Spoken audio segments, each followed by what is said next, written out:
Welcome to Moving Forward, conversations on culture, identity, healing, and hope. I'm your host, Linda Anderson, and I created this podcast as a space for real, heartfelt conversations with people who are reflecting, evolving, and boldly stepping into what's next. This podcast was born out of my own journey through seasons of loss, transition, and transformation, and my belief that healing happens when we come together to share our stories. My hope is that these conversations will inspire you to pause, reflect, and find courage as you move forward in your own life. Today's episode holds special meaning for me because years ago I envisioned creating a wellness room, a space where students and staff could take a moment to breathe, heal, and feel supported.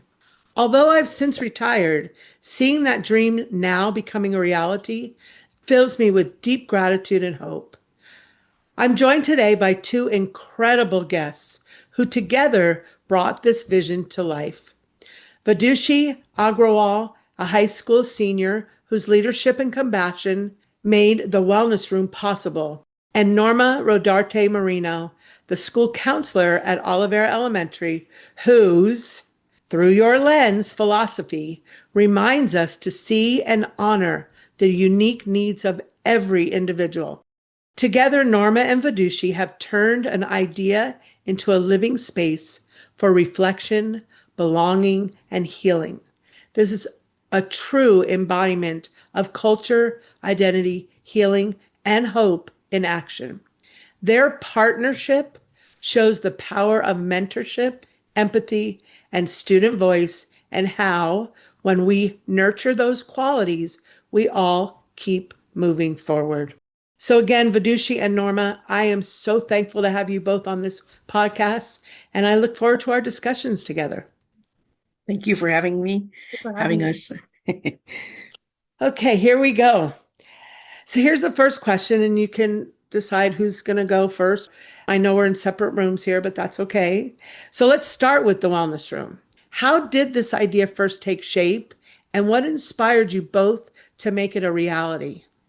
So for me, of course, I first approached Oliveira with the plan to do my eco project, and I remember Miss Anderson giving me a list of ideas that I could potentially do, but Wellness Center really stuck out to me because I've had a passion in healthcare, and that's definitely something I want to pursue in the future. So that really stuck out to me. And also, I noticed that a lot of high schools have wellness centers. Like I go to American High School, there's a wellness center over there, but I've always kind of wondered why middle schools and elementary schools don't have them, especially given that, the presence of social media and with the presence of social media and just everything in general, I feel like younger kids need exposure to mental health like earlier than they used to, I want to say. So that's why I think that this is particularly important, especially with as times are changing. And yes, I would like to add too. I think that for me, what kept it a reality is our conversations, Miss Anderson, throughout my in my time there with at Oliveira about your interest of seeing this vision, but also I had seen it where I formerly was, which Alvord Unified School District, and also like Vidushi, the idea of why start a wellness center later, in middle school, even because some of them have them, or high school, and why not earlier, right? And it's basically to, for children, and also inviting those adults, teachers and staff to be able to have a space to just come by, and even if it's just a breath they need to take, to be able to regroup and move forward, for their teaching of that day.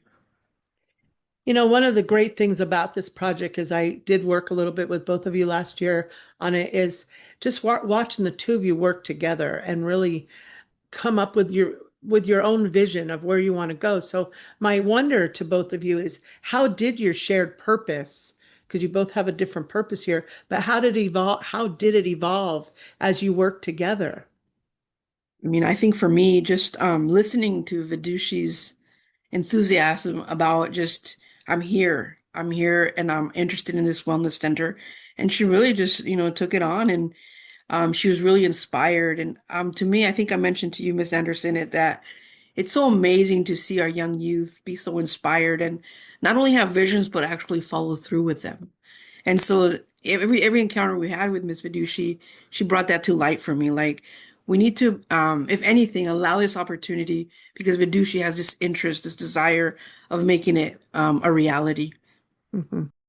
I think for me personally, I was very grateful that both of you, Miss Rodarte and Miss Anderson, you both were very supportive throughout the entire process. And one thing I especially appreciated was you let, obviously you gave your input and everything, but you let me take the lead, which allowed me to grow a lot as a leader as well, instead of just as like I was able to implement my vision with others' feedback. Yeah. And I think that's one of the things that I kept in mind that in order for for our youth to grow and to be able to not only keep their inspiration and make their visions reality, it's also giving them that opportunity, that trust to say, you know what, go forth with it. Your visions, your thoughts and ideas matter, you know. Mhm. Mm. So I'm going to kind of go off of that, what you just said, Ms. Rodarte, as far as, but what have you learned from each other throughout the process? You said trust and, Absolutely. trust, teamwork, growth or growth. What have you learned from each other? I think I've just like I think being a high schooler, like you always have things to learn from adults in a way. Like I think like kind of going back to what I said before, I really liked how supportive you are. Um and also just like being able to put that trust in me to like implement my vision, like it gave me like it makes me also want to like in the future when I get a chance to work with someone, allowing myself to take a step back so that giving the other person like the room for growth. Mhm. Yeah.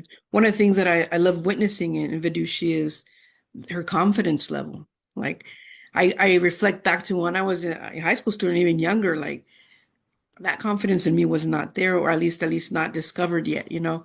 So being able to witness that in her continues to allow me, even now as an educator, to continue right with that confidence.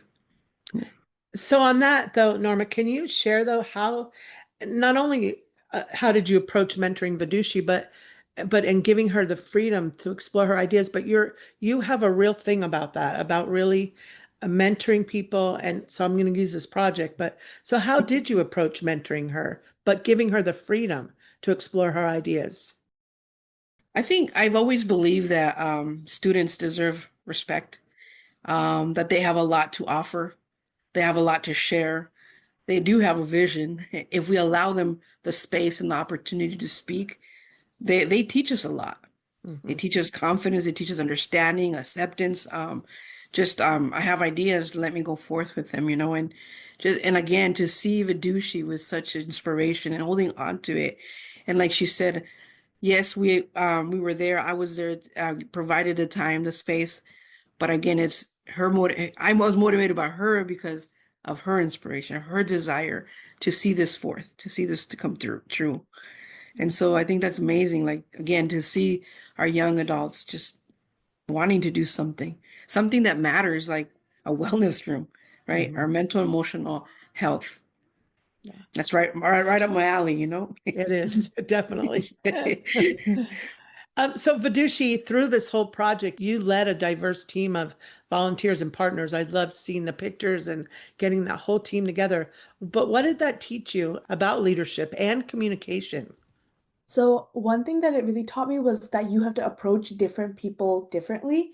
So just like an example, like when I was distributing tasks, right? Like I had a wide age range of volunteers. So something that I learned pretty fast was that to maintain artistic quality, it's harder to rely on the younger scouts to do it, just because like I guess they just don't have as much artistic experience as like for example, someone my age. So I found that it's easier to give them like they do better and they enjoy tasks like for example painting large areas instead of giving them the tiny details to paint.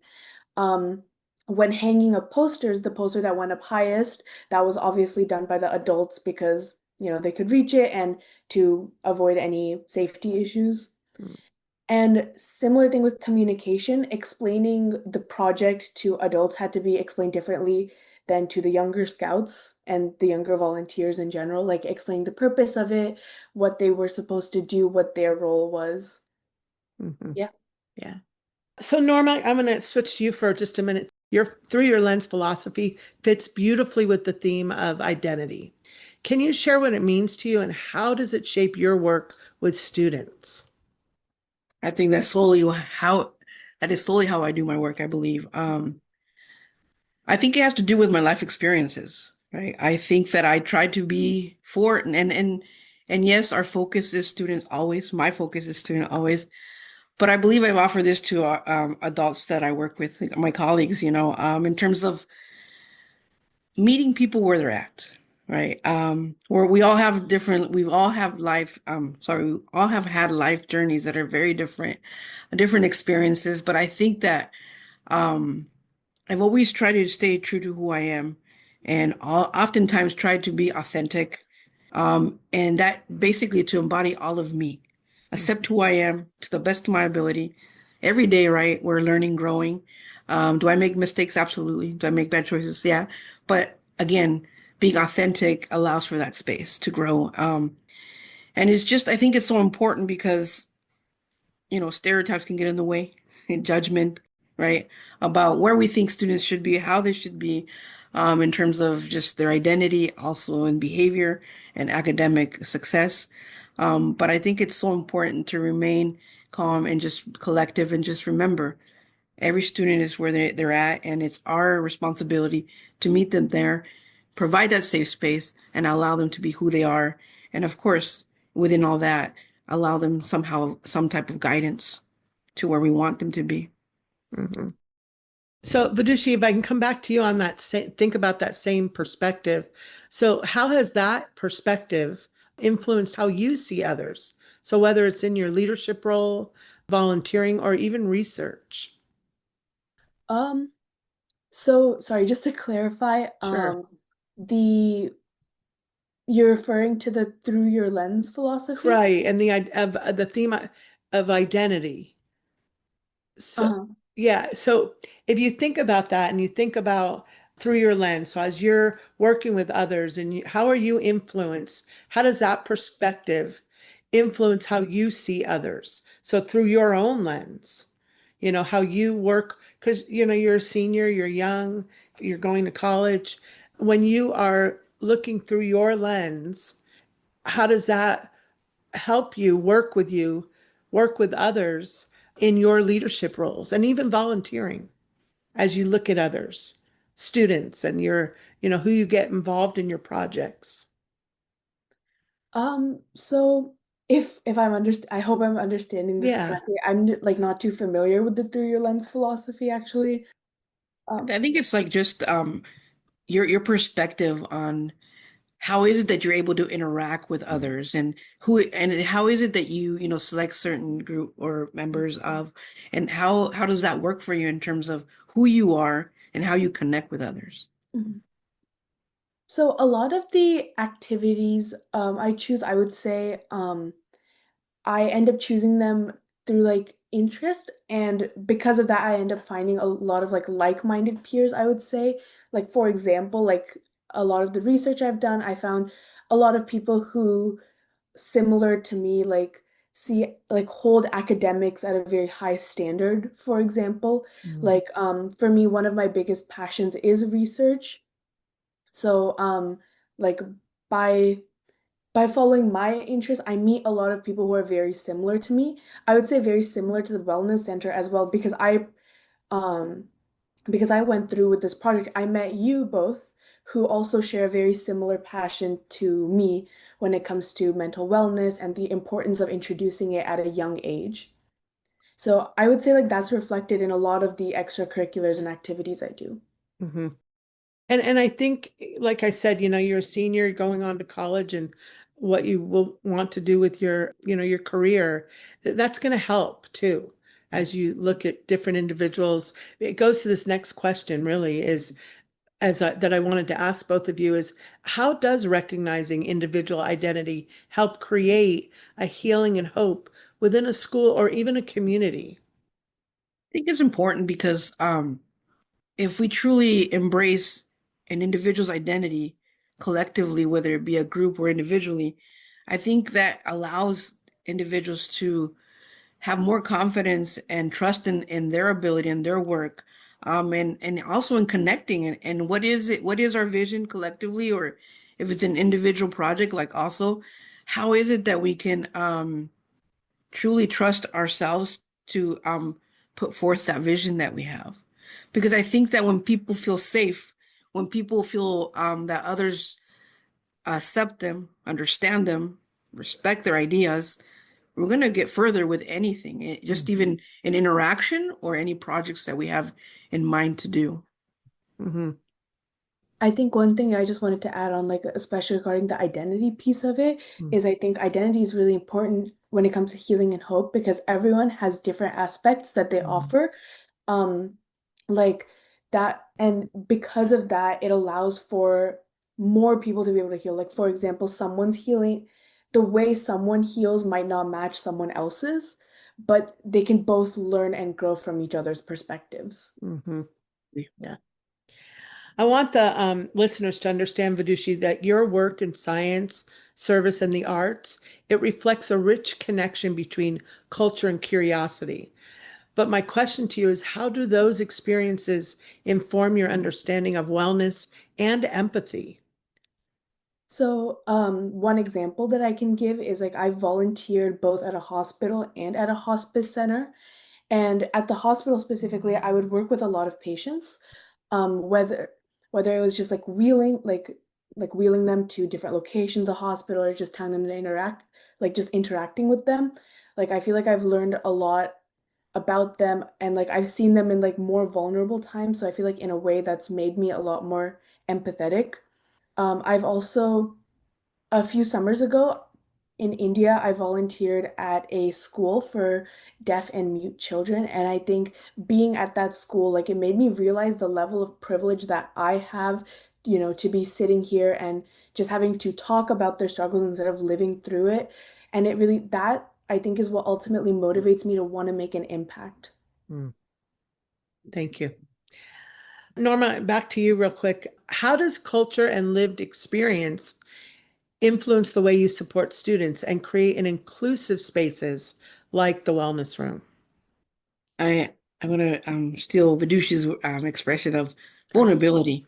I think that you and I, Miss Anderson, have had many conversations about the importance of being vulnerable with you, and really looking into you and who you are, in all your aspects of identity. And I think because of the fact that overall in all my identities, I feel confident and strong now after allowing myself through a vulnerable process back in like college years, 1999, but a very powerful experience, which I have embraced myself truly and fully. Therefore, I can give that to my students. In other words, that through knowing my identity, knowing who I am, trying to do my best to accept me as I am, that is something that automatically is given to students. And it's like compassion in action. It's like anything that I do, any encounter I have with students, it is embodied with that, because I think it's so important that people, if anything, just simply respect one another, right? Mm, We're not even asking to love, right? But of course not. Who doesn't want love or to be loved? But just the simple aspect of let's respect our differences. Let's treat one another with dignity. And I think that the Wellness Center will provide, and does provide that space, because we're welcoming people, students, teachers, staff, come in as you are, mm, right? If you're hurting, come on in. This is a space. We don't even have to speak about anything, mhm, but just the energy that is going to be within that room, or just knowing that they have this space where no judgment will be placed. mhm. You use the word compassion. How does that play in moving a community forward during times of change or challenge? And we have a lot. Yeah, go I ahead. think that's what's missing in the world, compassion, Mm, right? Sometimes we allow ourselves to be distracted in things that really don't matter, right? Or that bring life to yourself or to others. And so compassion moves us forward in so many ways. Individually, of course, because I always believe it starts with you, but also in order for to trust to occur, right? Compassion has to be present. How do mhm, we move forward with the community? Is that compassion, trust, understanding, acceptance, and we can move forward. mhm, Because I think in the world, all of us, we just want to sometimes not even, don't solve my problems. Listen, right? I want to be heard. Vidushi, did you want to add anything to that? Yeah, I like got reminded of I think it's a mural at Oliveira actually. I don't remember the exact wording of it, but I think it says like after you've long after you've graduated school, no one will remember like what clothes you wore, what shoes you wore, but people will remember how you treated them, how kind you were. And I think that's so impactful because of how true it is. Like when I look back on people, important people in my life, I don't think about their materialistic accomplishments or what materialistically they gave to me. I think about how kind they were to me, how compassionate they were to me, um, and how they were emotionally there for me. And I think as a society, like as a community, we should be prioritizing that over other things because that's like truly the only way to like end hate and like discrimination of any sorts. I think it's a very simple concept, but yet it's so difficult for some reason. Mhm. What I'm hoping the listeners are hearing is two different people here that have had different journeys, one in her career, one who's entering college, and the perspectives are the same, and yet they're a little bit different because of what they're bringing to the table. So, what do each of you hope that others, like students, teachers, or the listeners, take away from your journey together? I hope the listeners or whoever's listening to this, I think the biggest takeaway from this podcast is definitely just prioritizing mental health and empathy over other things. I think in this current like time period, it's very normal to be concerned about like other more materialistic things like income or like anything else. But I think that that's the most important thing that we need, and that's the only way that we can change our future. Hmm, thank you. I think it's important to no matter where you're at in your journey, personally, professionally, that it is important that you dive into the opportunities that provide to be vulnerable, for that allows you to be in tune with your core. So that if you already a person who is a very strong, compassionate leader, you'll even go further. As Ms. Anderson, one of her questions was, how do we move communities forward or just in people who we work with? And I think that's the key, because the more you understand yourself, the more you accept yourself, and that gives automatic understanding for others and their journeys. And it allows you to be patient and meet people where they're at. And I think just again, like and the importance of mental health, right? It's so crucial because it's very needed out in the world, and compassion is key. So I'm going to go back to the through your lens, and you both are going to, again, this one, same thing. Your lens is a little bit different based on your experience so far in life, in your life journey. So projects like this, the Wellness Room, how can projects like this help schools nurture healing and hope for years to come? I think mental health in like specifically, it's very important to start learning that from an early age, because that's when you're going through some of your prime like brain development years, and that what you learn in elementary school will stick with you, I believe, throughout your entire life because those are such crucial moments in your life that if you don't learn like the basics of respect or kindness at that age, it's very difficult to grasp them later on in life. Hmm. And I think it's also important for us, and I'm going to say educators because I'm in that field, but I think it's important that no matter in what sector or in a leadership position that you are, that it is important that we allow individuals such as our young, Vidushi, that if she comes forth and wanting to, partner with us and allow for those ideas to come through, give them the opportunity, trust our youth, right? Because sometimes I think we can be dismissive Hmm. when they have a lot to offer, right? And I think that it's when we get to know people, their vision, their inspirations, that again we can move community forward. So this is actually a final question, but it's going to go back to the whole theme of this podcast, which is moving forward. And it's to you personally and professionally. When you hear moving forward, what does it mean to you? When I think of moving forward, I think of progress, and I think progress could mean like a multitude of things. I think progress could mean emotionally progressing, like becoming a better person, learning how to manage your emotions, learning how to be a better person to others. And I think you could also mean it in terms of the things that I'm passionate about as well. Like when I think of moving forward, I also think of progress in research and in healthcare. So yeah. And I think one of the things that comes to mind for me is reflection. Like it's important to move forward, especially if we're already in the trenches in whatever that level it looks like. But I think reflection, what am I doing? What's working? What is not? Right? What can be improved? How can I do things differently? Well, listeners, I have to take this time right now and thank both Norma and Vidushi for sharing your story, your hearts. I'm, I've never, this is the first time I brought two speakers together at one time, and to hear their different thoughts and yet the same, and a student and an educator together. It's just so empowering. Your collaboration represents everything that this podcast stands for: connection, understanding, and the courage to lead. And I'm going to bring back that word compassion. The Wellness Room at Oliveira is not only a gift to your school community, it's also the fulfillment of a personal dream that I once did hold close to my heart, and I will always have it close to my heart. So even in retirement, seeing that this vision come to life reminds me that, and those of you that know me or know that my thought is the seeds we plant through service, hope, and care continue to grow long after we've moved on. So to our listeners, may this conversation inspire you to follow your heart's calling, to collaborate across generations, and to create spaces of belonging and healing wherever you are. This has been Moving Forward, conversations on culture, identity, healing, and hope. Until next time, let's continue to move forward together with gratitude, purpose, and hope.